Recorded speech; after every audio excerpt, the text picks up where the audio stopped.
Mom to be Party accompagne depuis plusieurs années les futures et jeunes mamans dans leur quête de bien-être. Lors de nos rencontres, nous avons rencontré plusieurs mamans et évidemment aussi dans notre entourage plusieurs femmes qui ont rencontré des difficultés pour concevoir. C'est pour ça que nous avons mené une étude sur le désir d'enfant sur notre site pour mettre en exergue les attentes de ces femmes. Quand nous avons appris l'arrivée sur le marché d'un bracelet connecté détecteur de fertilité, nous avons été évidemment très curieuses de pouvoir le découvrir et de le faire tester auprès de femmes. Merci Julie de nous avoir permis en effet à moi-même déjà de pouvoir le tester et à 4 femmes de pouvoir l'appréhender pendant plusieurs mois. La particularité, c'est qu'il se concentre sur la fertilité et non pas sur l'ovulation uniquement. Quelle est la différence ? C'est un point hyper important pour Ava parce que c'est vraiment une des forces d'Ava.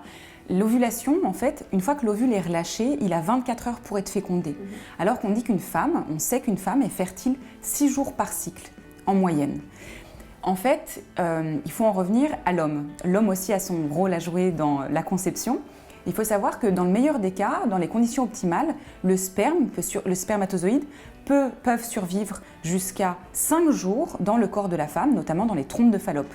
Et en fait, c'est en additionnant ces 5 jours de survie dans le corps de la femme à ces 24 heures de survie de l'ovule une fois relâché, qu'on parvient à ces 6 jours de fertilité.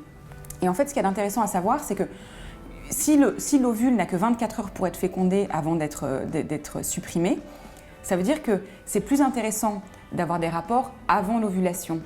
Donc, d'avoir les spermatozoïdes déjà dans le corps de la femme. Et c'est là où Ava est très fort, c'est parce qu'il va détecter en temps réel la fertilité, ce qui permet de détecter avant l'ovulation et donc d'avoir des rapports avant l'ovulation. C'est un outil qui donne plus de temps au couple pour la conception.